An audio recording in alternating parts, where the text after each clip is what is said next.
తూర్పు గోదావరి జిల్లా రాజమహేంద్రవరం సిటీలో ఆలచెరువు సెంటర్లో జరిగిన దొమ్మేటి వెంకటరెడ్డి జయంతి కార్యక్రమంలో ఎమ్మెల్యే ఆదిరెడ్డి శ్రీనివాస్ పాల్గొన్నారు. ఈ సందర్భంగా మాజీ ఎమ్మెల్యే ఆదిరెడ్డి అప్పారావు వ్యాఖ్యల వివాదంపై స్పందించిన ఆయన కుటుంబ సభ్యులు మరియు సామాజిక సమస్యలను రాజకీయ ప్రయోజనాల కోసం వాడుకోవడం సరైనది కాదు అన్నారు. ఈ సమస్య సంవత్సరం కంటే ఎక్కువ కాలంగా ఉన్నప్పటికీ ఇప్పుడు రాజకీయంగా బయటకు తీసుకువచ్చారని, ఎడిట్ చేసిన ఆడియోలు, వీడియోలు విడుదల చేసి చిల్లర రాజకీయాలు చేస్తున్నారని ఆరోపించారు. ఈ అంశాన్ని రాజకీయంగా ఉపయోగించుకుంటే ఓ కుటుంబం నష్టపోతుంది. అందుకే బాధ్యతగా మాట్లాడుతున్నానని, ఎస్సీ ఎస్టీ కేసులు కూడా అన్యాయంగా పెట్టారని బాధితులు చెబుతున్నారు అని, దీనిపై న్యాయపరంగా పోరాటం కొనసాగుతుంది అని, నగరంలో జరుగుతున్న అభివృద్ధిని చూసి కొందరు తప్పుడు ప్రచారం చేస్తున్నారని, ప్రజలకు ఉపయోగపడే పనులు చేయాలి అని సూచించారు. అత్తాకోడల సమస్య ఆ సామాజిక వర్గానికి సంబంధించిన పెద్ద దిక్కుగా ఆదిరెడ్డి అప్పారావు గారి దగ్గరికి వచ్చిన సమస్య. అదే ఇంటిలో నా మహిళా సోదరిమని చెప్పిన దాన్ని బట్టి,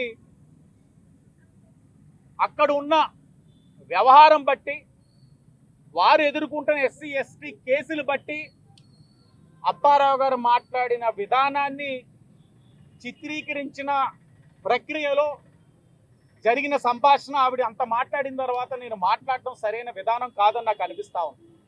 సభ్యత కాదని అనిపిస్తూ ఉంది. ఆవిడ మాట్లాడారు కాబట్టి అక్కడితోటి సరి. నేను చెప్పదలుచుకుంది ఒకటే,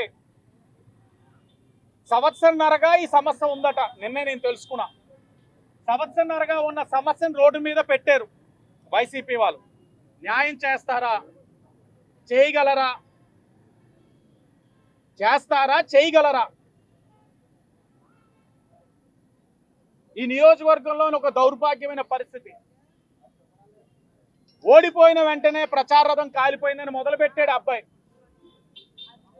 రాత్రి 12ంటికి ప్రచార రథం కాలిపోతే కాల్చిన వ్యక్తి చేసిన ఫోన్ కాల్స్ ఎవరన్నది ఆ అబ్బాయికి తెలుసు, నాకు తెలుసు, అప్పుడున్న ఎస్పీ గారికి తెలుసు.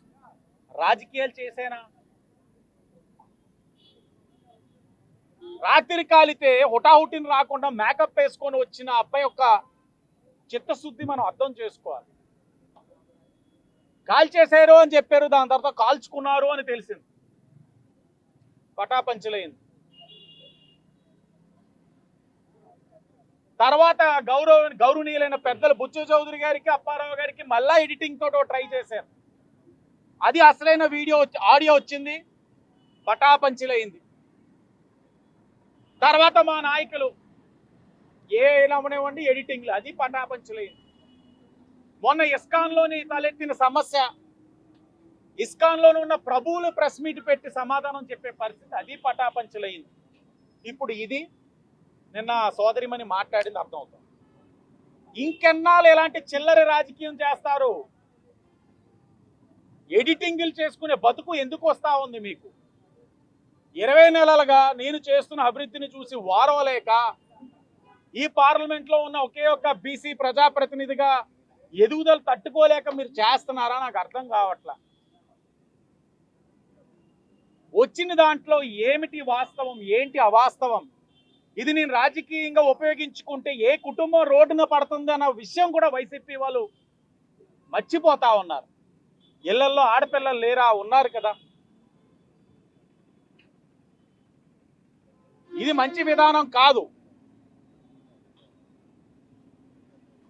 పైపెచ్చు అప్పారావు గారిని సస్పెన్షను, మహిళల పట్ల అలా మాట్లాడారు, ఇలా మాట్లాడారు. ఎవరు అడుగుతున్నారు?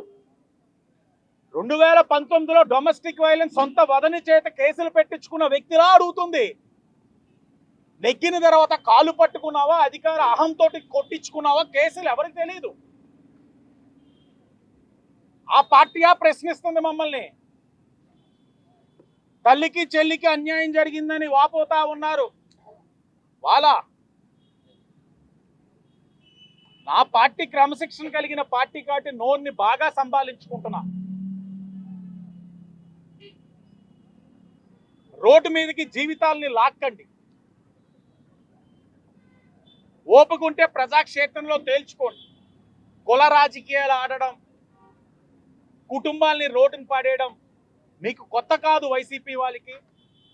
కానీ ప్రజలు బుద్ధి చెప్పినా మారట్లా.